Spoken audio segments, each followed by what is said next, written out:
5 key areas for you to start generating business through an outbound approach. And it starts off with research. We're then going to move into LinkedIn. We're going to talk about email, calling, and tracking. Hi, my name's Alex. I'm the founder of INONDA. We help B2B companies scale their revenue through sales processes that are well defined, digital outreach, and calling. So if you're a company looking to do just that, then definitely check us out. So in this video, I'm going to share with you exactly how we have been able to generate over $1.4 million in revenue for ourselves, as well as these same systems and processes that I'm about to share with you today are what we implement and help our clients to start using to generate revenue for their businesses. So you can check out our case studies on our website and see what we've been able to achieve for our clients. But so to start off with research, what we do in terms of research is we want to make sure that we've got ICP, our ideal customer profile, well defined. And I'm just going to assume you've got this in place already. The next step you're going to want to do is make sure that the people that you're going out to, that you've got the right data for them. So this is why having a data partner is very important. Now, there's 2 ways you can take.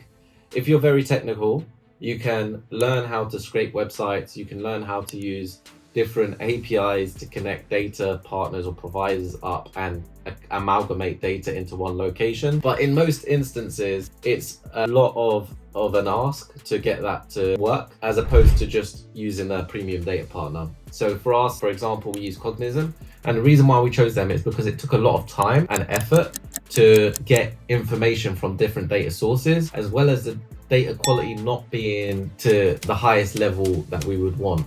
And that just made life hard. So we wanted our life to be easier. So that's why we allocate the budget to using Cognizant. Yes, it's expensive depending on who you are and where you're coming from. So some companies won't find it expensive, some will, depending on where you are in your stage of your journey. But the most important thing to understand here is that there's vast variety of data partners out there that you can use to make your life a lot easier. And it doesn't have to be necessarily a premium data partner, but you want a central source that you can go to acquire data, and that is going to give you high enough quality of data that will allow you to then effectively implement your campaigns. You don't want to get stuck at the first hurdle, and that's why research and having the right data is so critical, and it will literally make or break your campaign. Moving on from that, a lot of people will just identify job title and industry, and that's the level of their research when it comes to finding the right type of target audience to go out to. What we like to do is go a level deeper by accessing triggers. So triggers are identifiers that allow you to assume that someone is in need of your service or solution. So an example of this, if someone's hiring for an SDR, then we can safely assume they've got budget allocated and a need to generate more leads. So that could be something that we can help out with and provide more value to that person over and above hiring an SDR. In your situation, it might be different. You may be looking at companies who are funded or recently funded, maybe looking at people who have just recently moved role. You could be looking at people who have just attended an event. So depending on what your game plan is and your strategy, you need to start thinking about what identifiers can you pick out that will help you prioritize your lead list. Because the research is not just about finding the right people, it's also about prioritizing the value of each lead. How valuable is each lead to your business? It will depend on likelihood of them converting, the value of the deal. So if they are turning over more revenue, usually they can spend more money on your solution, as well as the notoriety of the brand. So if they are well known and you get them as a client, then that's going to add social proof to your business because you're going to be able to use them as a case study. So the value there may be in brand as opposed to monetary value. So these are the things to take into consideration, because the last step of the process is organizing that data. So when you start launching these campaigns, before you do so, you want to be at the research level, understanding how to split up these campaigns. So you can use tier lists, maybe A, B, and C. And this could be dependent on A being the most high value leads. So they're going to be the ones that you spend the most time on. B, maybe still valuable, but it won't close for the biggest deal size. And C, again, more of the same. You have to define what that means for you, as well as understand which audiences you're going out to. So you might want to split by industry, you might want to split by region. And this will be a lot more important as we work our way down and we start talking about tracking, because you're going to want to be able to look at the information and be able to make some safe assumptions. And what I mean by this is, if you've got all of your target audience piled into one list, into one campaign. It's going to be very hard to have a control element to your campaign to understand whether it's been effective as it could be or not, because you've just not defined the lists as best as you could. So that's done on the research element. It will make more sense once we talk about tracking. But for the time being, understanding that research, you need to have a good data source, you need to understand triggers, and you need to understand how you are going to sort those data into the campaign based on certain metrics. So identifying the value of each lead to your business. Next is LinkedIn. And why I like to start off with LinkedIn, not only did we start off as a LinkedIn only agency, but it was the one area that you can take an action today and it can last a lifetime. So what I mean by that is if you update your profile on LinkedIn, any traffic that you get to your LinkedIn profile, people will see your store shop window. So they're going to see what makes you great. It's an opportunity to build trust and to get people to stop, look and listen. So you want to make a concerted effort to rebrand your LinkedIn profile to answer what's the big problem you solve, how do you solve it, and how are your current clients benefiting from that problem or being solved. Right? You can add into your feature section case studies, testimonials, guides, white papers, webinars, whatever it may be, to add on to the social proof and to distribute more value. Because in today's day and age, a lot of people's first port of call is to research you on LinkedIn. And if that profile of yours isn't doing everything it can to convert that bit of attention into interest, then you're missing out on a lot of opportunities just straight out the gate. So we want to make sure we've got a great standout LinkedIn profile. The second step, which I hinted to earlier, is sending out connection requests, is building your audience. The more people in your audience, the more of an opportunity you have to reach people, whether it's through posting, so more people are going to gain exposure to your posts, and that in itself can lead to exponential outreach, because if someone likes or shares your post, that will go to their network, and if someone else likes and shares, it goes to their network, and so on and so forth. The other good thing about building a network is it's access to real-time data. So anytime someone changes their job title or role, you will get a notification about that. You'll be able to send a note of congratulations. It's an opportunity to build a relationship, and that's very important on LinkedIn. And that moves us nicely onto the third element of LinkedIn, which is direct messaging. So if you're connecting with a whole host of people and you don't make an effort to actually send a message and start an interaction, then you're leaving a lot of money on the table, because a lot of these people won't reach out to you. You need to share with them the reason why they should be interested. This again can either be value driven, so you can look at sharing with them some guides, some webinar or white paper or some material that's going to help them along their journey, or you can be a bit more direct and ask to have a meeting because you've got a problem, a solution to a problem they may have, and that might be enough of an offer that you have on the table that will generate the interest for them to jump on the call.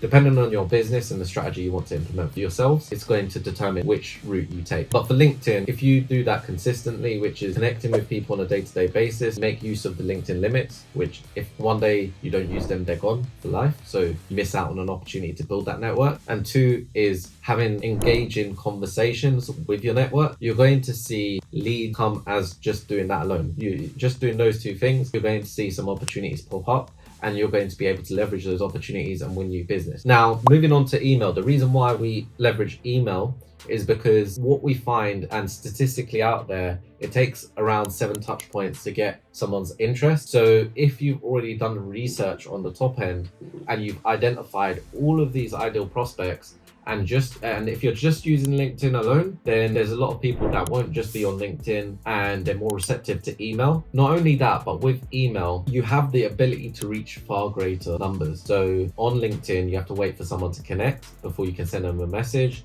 On email, you don't have to do that. Also, get really skillful at using email. You can actually open multiple email domains, and that will increase the amounts of emails that you can send per day. So therefore, it would increase your reach. The ability to do that on LinkedIn is far more difficult because you have your own profile, and unless you've got multiple members of your team, it's going to be very hard to actually get that done. So email allows you to do that and allows you to reach the numbers that you so may require, depending on, again, your target audience, the amount that's in that target audience, your go-to-market strategy. Then having email as a cornerstone is very, very beneficial, because you can reach out to a whole host of people. On top of that, what works well in email is being able to personalize. So personalization can come in two forms. It can either come in the form of just written word, so having your first line that shares with them the research taken to identify or understand their company, so you're standing out from the crowd. Or you can take it a level deeper and actually send a customized video. And this really stands out because we find that not many people take this step, and it's a difficult step to do because it requires time. The more time you can invest into a process, the more you're able to stand out in most instances. So that's something to bear in mind when you're sending out emails. Last is split testing. Going back to our point on research, what you want to make sure you're doing if you are spending money on data and email campaigns is being able to have a control. And what I mean by control is when you have a test, you're running an experiment in science, there's always a control that allows you to determine whether the test environment you're executing on is beneficial or not. So what we do is we test different headlines and different call to actions. We keep it simple because if you switch it up too much, then you don't know what is working and what isn't. So using split testing will, after a month, allow you to look at a campaign and see which one is performing better, if any. And based on that, you can then take the best performing one, then split test that against some new headlines, call to actions, or offers that you may have in mind, so that you can over time craft a message that resonates more and more with your target audience. So it's very important to do this because every month that goes by that you don't do this, you do not know whether you are getting the best from your email campaign. So just to summarize, with email, it's about one thing just on this is deliverability. So again, the reason why we set up different email domains is because the more you send emails from one domain, the more you hit the limits of the amount of emails you can send, and the more likely you're going to spam. So the way to visualize this is if you send 100 emails from one email domain and 50 people putting you into spam, one thing is to check the messaging you're using, but another thing is that 50% of your emails are going into spam, and that will be frowned upon by the ISPs, the internet service providers that track all these emails.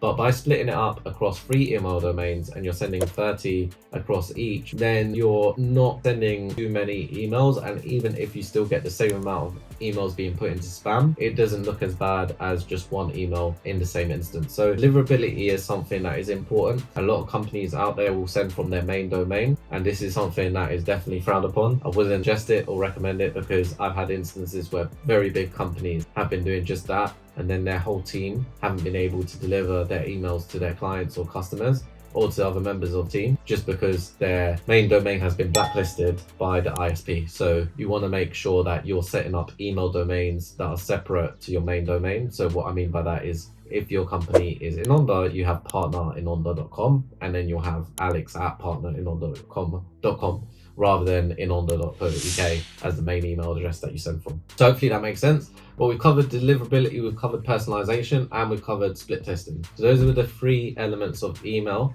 that you need to think about when setting up and getting it started to make sure that you're getting the best results from that in itself. And third is calling. Calling is, for me, one of the most important elements of outbound, and one that is a lot of digital agencies out there are reluctant to do because it's human driven. A lot of what you can do on LinkedIn and email can be automated somewhat and doesn't require a huge team.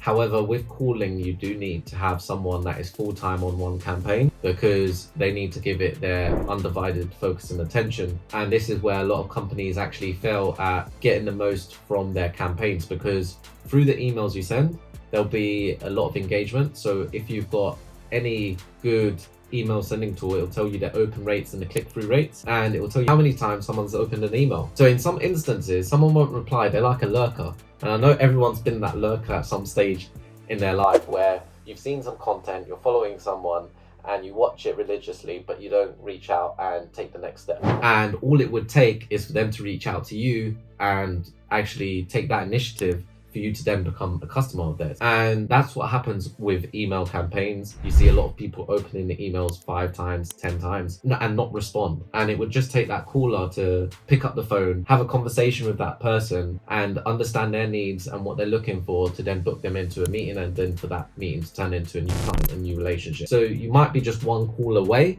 And we've seen a lot of LinkedIn and email campaigns that have been effective but have dramatically improved their effectiveness by having a caller that is able to leverage all the useful data that you get from LinkedIn in terms of the connections that you connect with.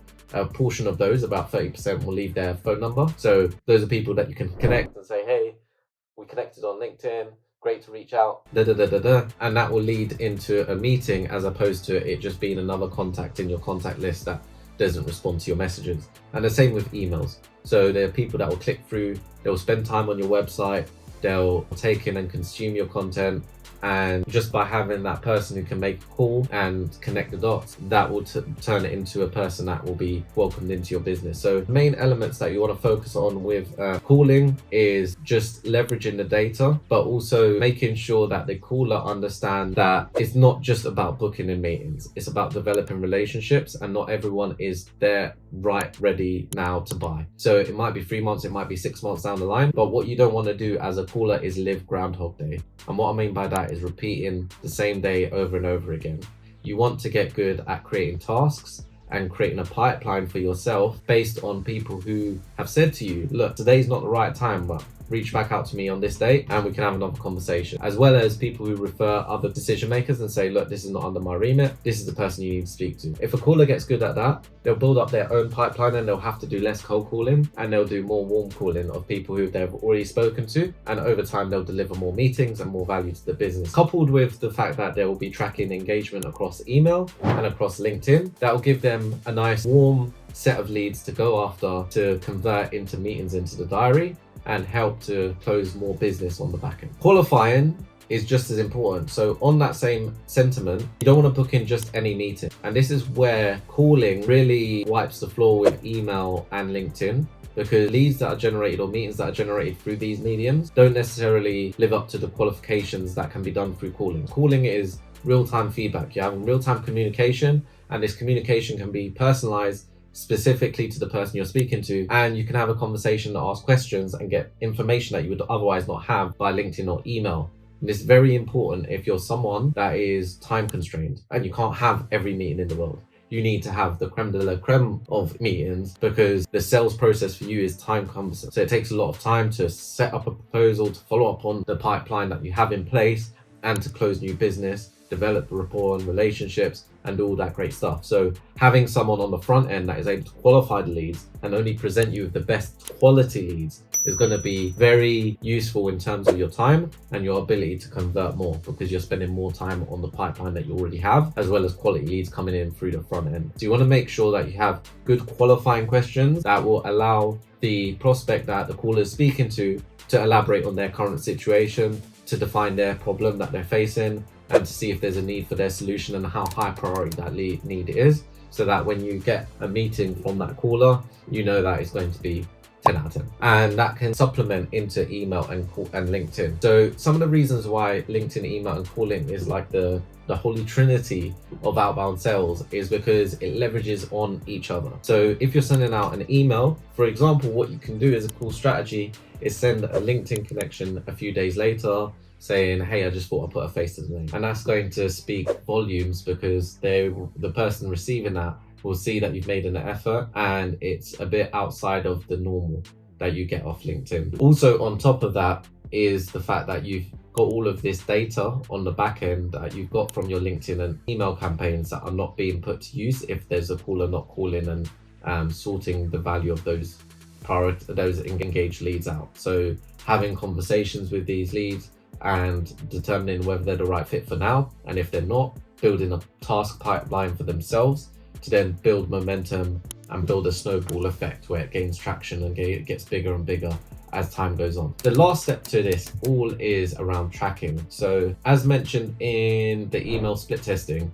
just having an email sequence go out, or just having a LinkedIn cadence go out, or just having the caller call through and not understanding the metrics of the campaign, the open rates, the close rates, what messaging is working best, means that you're not continuously improving, and also means you're kind of operating in the dark, and that can lead to subpar results, and you could spend 3, 6, 12 months and just turn around and not really have generated much, or even worse, is missed out on some massive opportunities because you were focused on one area when you should have been focused on another. And that's why, even when it comes to research, segmenting your audiences by industry so you can see which industry is working best, segmenting by job title to see which job title's working best, which messages resonating best, allows you to build a system that over time generates quality leads for your business and for your sales team to close. The sales process itself is something that should be well defined and something that you have a set series of questions, you have a set system in place, and that's a video for another day. But if you're tracking campaign metric and you're also tracking the meeting outcomes, so